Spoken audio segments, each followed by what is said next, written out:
Bonjour à tous, bienvenue sur le blog Simplissimo et aujourd'hui je vous fais un petit tuto donc sur une méthode sous Photoshop pour travailler 10 fois plus vite, 100 fois plus vite, 500 fois plus vite.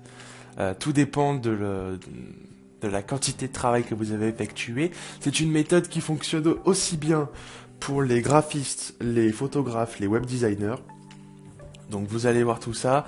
Ça consiste au traitement d'une tonne de fichiers, quoi. En gros, vous avez, admettons, vous êtes graphiste, vous devez faire une plaquette, un magazine, peu importe, un livre, et vous avez, je sais pas moi, 60 photos à intégrer dans votre livre. Tout est déjà prêt sous InDesign.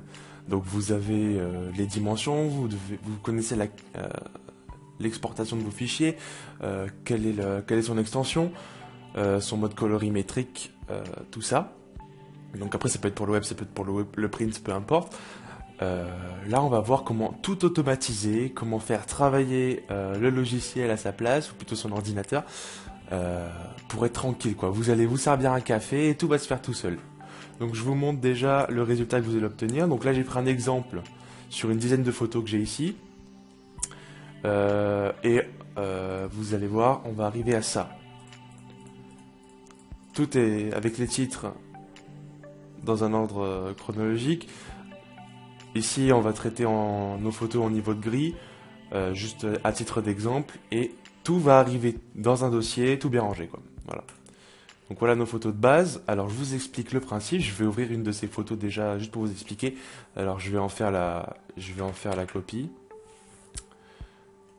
pour vous faire le petit exemple. Donc l'outil dont il est question ici, il s'agit des scripts. Alors les scripts, vous allez les retrouver dans votre logiciel, dans le menu fenêtre, que vous soyez sous PC ou Mac, c'est la même chose, et vous allez cliquer sur script, en sachant que vous pouvez aussi appuyer sur Alt F9, donc je fais le raccourci, vous voyez que cela s'affiche sur votre droite. Alors après tout dépend de la manière dont vous avez agencé vos fenêtres d'outils, votre espace de travail.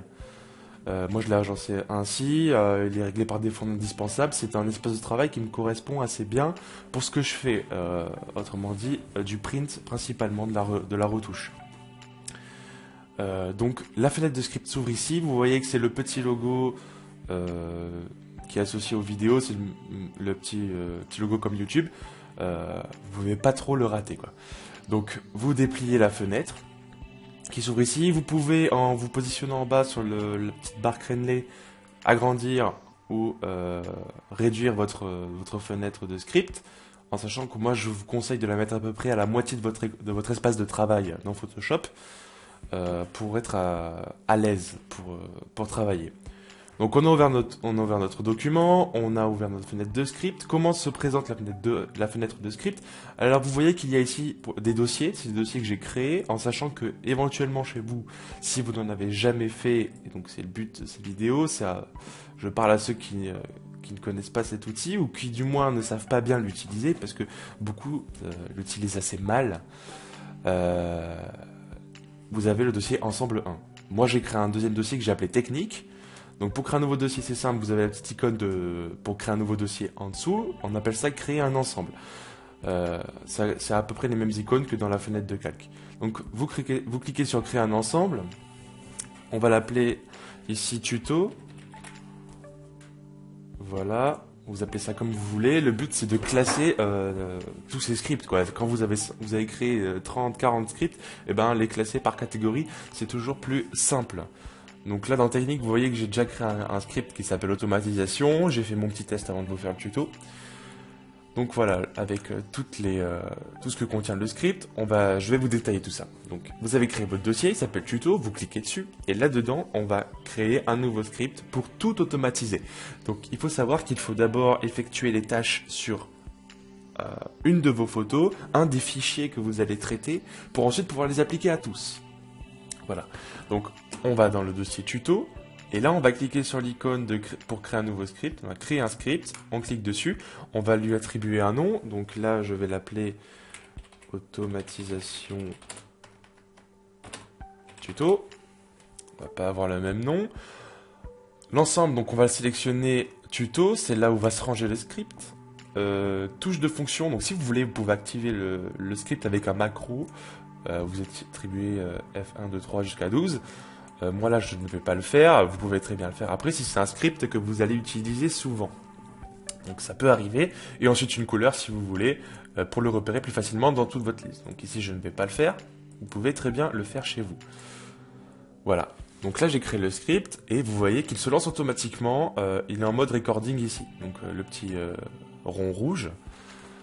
Donc il faut savoir que ce n'est pas un enregistrement dans le temps, c'est un enregistrement de tâches. Donc qu'est-ce que j'appelle enregistrement de tâches? C'est-à-dire que chaque action que vous allez effectuer dans votre logiciel Photoshop va s'enregistrer une par une ici. Mais ça va vraiment tout enregistrer, c'est-à-dire que, regardez, si je masque... Alors attendez, là mon calque est déverrouillé, voilà, je vais déverrouiller mon calque. Il me dit définir arrière-plan, donc il a enregistré que je déverrouillais mon calque d'arrière-plan. Je vais le dupliquer, je vais faire CTRL-J, ou alors je clique sur le calque, je le fais glisser sur l'icône de nouveau calque, voilà, pour le dupliquer. Et là, ça me met dupliquer calque actif, donc il a tout enregistré. Si je veux, je peux mettre pause dans mon script, pour pouvoir faire autre chose. Voilà, là j'ai arrêté mon script, si je veux, je peux aller ouvrir une autre photo. Je vais ouvrir la photo ici. Voilà, je l'ai ouvert et là vous voyez que dans mon script, ça ne me l'a pas marqué puisque j'ai bien fait pause. Voilà, pour vous montrer que si vous voulez travailler sur autre chose entre temps, c'est tout à fait possible. Et vous reprenez l'enregistrement de votre script plus tard. Donc là je vais la fermer, ce n'est pas utile. Je vais reprendre mon enregistrement. Je reclique donc sur le bouton enregistrer. Donc là j'ai dupliqué mon calque. Ça me l'a bien mis. Voilà, ce que je voulais vous expliquer, c'est que ça enregistre vraiment tout. Donc si je masque ce calque, ça me le met. Donc, masquer, active calque. Donc, quand vous allez enregistrer votre script, essayez d'éviter toutes les actions inutiles pour que votre script agisse plus vite. Donc là, vous voyez, je le remets visible et voilà, il me l'enregistre. Donc, pour supprimer une action, vous dites merde, j'ai fait ça, ça sert à rien, je vais perdre du temps au final dans mon script. Comment on fait? Donc, je mets pause. Je mets pause et je vais tout simplement supprimer les deux actions inutiles. Donc, masquer et le réafficher. Je les sélectionne, donc pour en sélectionner deux à la fois, vous cliquez sur le premier, vous restez appuyé sur la touche Shift et je clique sur le deuxième. Voilà, ça sélectionne les deux. Et là, soit je les clique et je les glisse sur la corbeille, soit, alors je les resélectionne, j'appuie sur la corbeille, je fais OK et ça les enlève. Voilà. Donc là, on a supprimé notre action et on a juste à reprendre notre enregistrement, il n'y a pas de problème. Donc là, on en est là. Donc, admettons que vos photos, vous vouliez les traiter, je sais pas, vous allez retoucher un petit peu la luminosité, vous allez les mettre en CMJN en 300 dpi.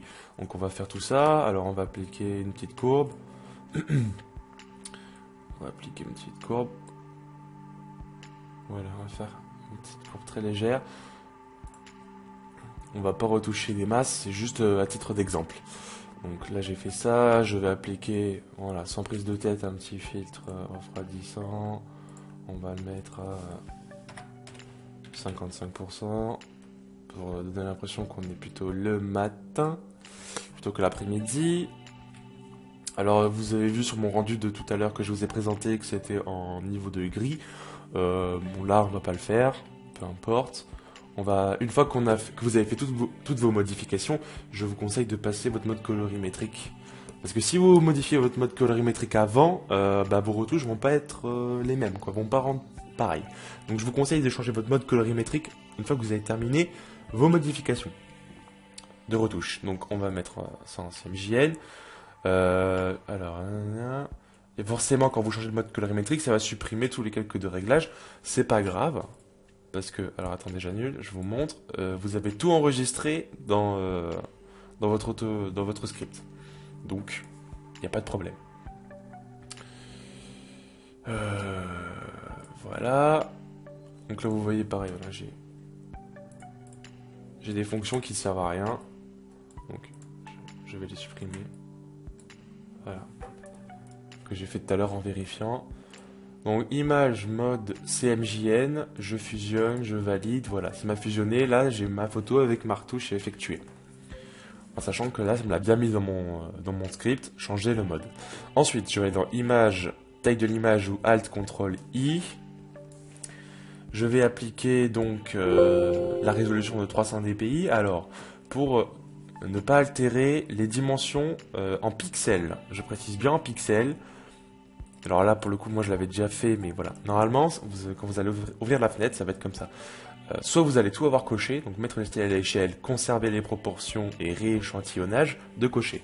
Vous allez enlever mettre les styles à l'échelle et vous allez enlever le rééchantillonnage. Et là vous voyez qu'en décochant le rééchantillonnage, donc en fait on parle de rééchantillonnage de pixels, donc en gros redimension de pixels, ça me bloque la fenêtre de dimension, je ne peux plus les changer, la dimension est bloquée en pixels à 1920 par 1280 pour cette photo-ci. Si je le laisse activer, que je mets par exemple 300 dpi, on voit que ma dimension en pixels change parce que du coup mes pixels sont, il y a plus de pixels forcément parce que du coup je veux une résolution plus élevée. Mais on peut demander du coup à diviser les pixels, mais toujours dans la même. Enfin comment je peux vous expliquer ça? Vous avez donc, attendez, on va faire ça plus simple. Je remets en 72 dpi. Je suis en 1920 par 1280 de dimension en pixels et je veux une résolution plus élevée. Donc pour que, une fois imprimée, l'image soit d'une qualité top quoi. Donc pour cela, je veux plus de pixels mais dans une même dimension, dans une même résolution. Donc du coup, j'augmente ma taille de pixels à 300, j'enlève mon rééchantillonnage pour bloquer ma largeur et ma hauteur à 300. À 1920 par 1280 et je mets une résolution de 300 pour avoir plus de pixels dans cette zone là, voilà, tout simplement plus de, donc c'est des dpi, c'est deep per inch, donc point par pouce. Et vous voyez que ma largeur et ma hauteur de document a changé. En gros ça va être la taille, le nombre de pixels du coup a changé, donc techniquement le document en fait peut être affiché à une beaucoup plus grande dimension que celle en 72 dpi. C'est bien pour ça qu'on a augmenté la résolution. Et la dimension, elle, par contre, en pixels n'a pas changé. Ça, c'est pour optimiser en fait la taille de votre fichier. On peut avoir un fichier géant, tout simplement. Voilà, donc ça, c'est une petite caractéristique technique. Je ferai une autre vidéo pour vous l'expliquer beaucoup mieux, avec une méthode point par point. Là, c'est assez évasif, mais grossièrement, vous décochez tout sauf conserver les proportions et vous mettez 300 en résolution, donc 300 deep per inch dpi. Vous validez. Ok, on est passé en 300 dpi. Vous voyez que mon document n'a pas changé de taille, donc c'est que cette manipulation a bien fonctionné. Une fois que c'est fait, vous allez l'enregistrer. Donc, vous allez faire fichier enregistrer sous. Là, on va le mettre dans réception. On va mettre ça en JPEG juste pour l'exemple. Après, là, l'idéal ce serait de le mettre en EPS. Donc, bon, allez, on va le mettre en EPS. Donc c'est idéal pour l'enregistrement en EPS. Là, pareil, je vais faire une vidéo sur les formats de fichiers, leur enregistrement, tout ça. Bref, vous mettez en EPS, vous le renommez comme vous voulez, peu importe. Là, je vais laisser le titre de la photo tel quel. J'enregistre, je vais laisser tout par défaut. Pareil, je détaillerai ça dans une autre vidéo. C'est pas le sujet ici. Là, j'ai enregistré, on est bon, j'ai fini. Voilà, tout est enregistré dans le dossier. Dans mon dossier de réception, je peux éteindre mon script, donc je l'arrête. Et là, notre manipulation est terminée. Vous voyez que j'ai dans mon dossier, dans mon ensemble tuto, j'ai mon script automatisation. Si je le déroule, j'ai toutes mes actions. Et on voit que si je déroule les actions, j'ai un petit descriptif. Donc, genre quand j'ai fait créer un calque de réglage, ça met c'est un calque de réglage de courbe avec des paramètres. Donc là, il y a tous les paramètres de ce que j'ai modifié dans ma courbe. Voilà. Je peux le replier. Mon tuto est là, il ne va pas bouger, il va rester enregistré dans Photoshop. Si vous fermez votre logiciel ou quoi, c'est indépendant de votre fichier même. Donc là, vous pouvez le fermer, il n'y a pas de souci. Alors éventuellement, vous pouvez, dans votre enregistrement, donc je le relance, fermer le fichier. Avant de quitter, j'enregistre pas en PSD, non. Et là, ça enregistre bien non, exactement ce que j'ai cliqué. Voilà. Donc là, je l'arrête, on est bon. À présent, nous allons faire l'automatisation. Donc pour faire l'automatisation, alors regardez, je vais supprimer. Ah oui, d'accord. En fait, il m'a enregistré mon EPS avec toutes les couches de couleurs. Donc c'est MJN. Normalement, c'est pas censé vous l'afficher. Votre fichier tel quel, c'est celui-là. Hein. Alors peut-être juste pour vous présenter un petit peu mieux le résultat, même si l'enregistrement n'est pas forcément le plus optimal pour le print, je vais enregistrer en JPEG pour que vous puissiez avoir un aperçu, puisque là sinon ça, ça va rien vous dire. Donc, attendez, je vais rouvrir ma copie. Regardez, là, je vous fais une petite démo sur l'automatisation, juste sur une seule photo, pour faire toutes les actions sur une seule photo, sans rien automatiser. J'ai juste à cliquer sur play, bim, et là mon truc s'est enregistré et c'est fermé. Alors malheureusement, moi je voulais pas que ça se ferme. Là voilà, j'ai fait le con. Je vais enlever la partie enregistrée, la partie fermée du script. Je vais tout relancer. Je me mets au début, je fais play. Hop, toutes mes modifs se font. Là, vous voyez, ça marche super bien. En une fraction de seconde, c'est fait. J'ai gagné un temps de malade. Et donc là, je vais réenregistrer. Donc je vais sélectionner réception. On va faire un JPEG. Voilà, on va faire un JPEG. On va le mettre en qualité de 10 parce qu'en dessous, vous allez voir que la qualité va être vachement dégradée. Donc je vous conseille de laisser en 10 et de laisser une qualité de base optimisée. Voilà. Le fichier fait un petit peu plus d'un méga parce qu'on est quand même en CMJN et on s'est mis en 300 dpi, donc ça reste quand même un petit peu lourd. Donc on va laisser en 10, là on est bien. Voilà. Là j'ai enregistré, on voit que ça a bien noté toutes les caractéristiques de mon JPEG. Et je n'ai plus qu'à le fermer. Voilà, je sélectionne non. Et là je termine mon script. Et là cette fois-ci, on est paré pour faire une automatisation. Vous voyez que mon fichier là il s'est bien remis. Donc là je vais tout supprimer pour vous refaire la démo. Donc mon dossier de réception est vide, c'est là où vont atterrir tous mes fichiers modifiés. Donc là j'en ai une dizaine, mais si vous en avez 500, 1000, je sais pas combien, peu importe, c'est pareil. Ça ne change rien. Après il faut quand même que votre PC puisse faire tourner enfin il faut que votre processeur et votre disque dur accepte de travailler à ce rythme-là. Moi, il se trouve qu'ici, j'ai une bonne machine. Après, ça dépend chez vous, ce que vous avez. Mais en principe, ça fonctionne toujours bien.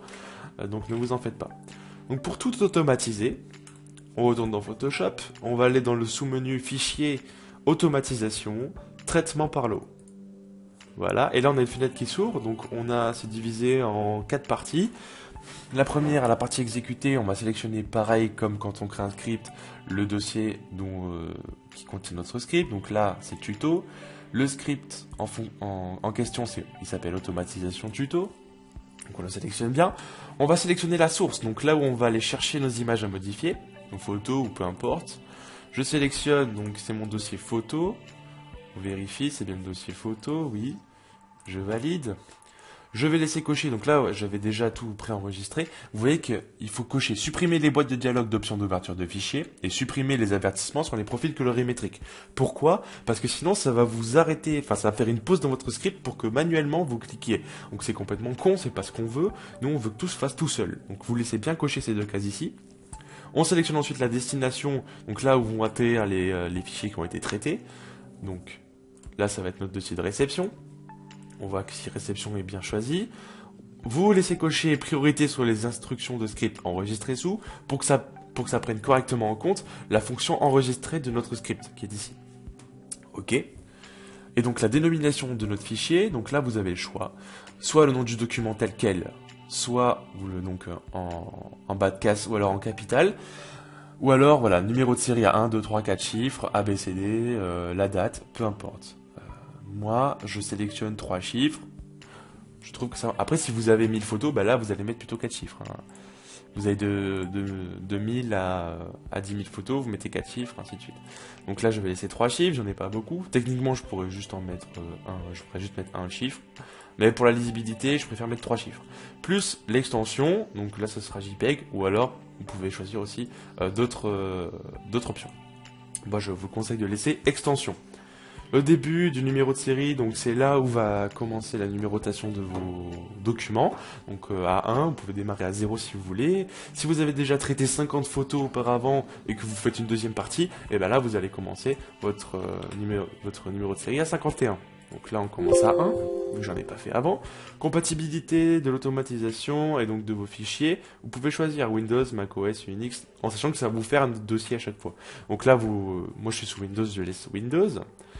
Et la fenêtre d'erreur qui vous indique donc si jamais il y a un problème dans votre script, si on arrête ou si on continue, donc on traite aussi, on oublie le fichier qui a planté et on continue les autres, ou si on arrête tout simplement. Donc moi je vous conseille d'arrêter, comme ça vous pouvez corriger ce qui va pas puis reprendre, ça évite de perdre du temps à recommencer ensuite. Donc là on est bon, tout est validé, et là on va cliquer sur OK. Et là vous voyez que tout s'automatise. Donc tous mes fichiers sont traités. Et donc vous voyez ici que tout défile. Voilà. Tout se fait en une seconde. Là c'est terminé. C'est parfait. Je vais dans mon dossier et je vais voir si ça a bien fonctionné. Donc là j'ai toujours mes photos de base, elles n'ont pas été détruites. Et dans mon dossier de réception, j'ai les modifications. Voilà. Mes fichiers qui ont été retouchés. Voilà. Les fichiers ont été retouchés. C'est parfait. Vous êtes paré pour les importer dans votre logiciel de mise en page préféré. Et voilà. Voilà, le tuto est terminé. J'espère que ça vous aura été utile, que tout a été clair. Si vous avez des questions, n'hésitez pas à les poser dans les commentaires. Si vous êtes sur YouTube, les commentaires sont désactivés, donc les commentaires sont actifs sur le blog. Donc postez tout ça sur le blog et je vous répondrai avec plaisir. Voilà. Je vous souhaite une bonne journée, à bientôt.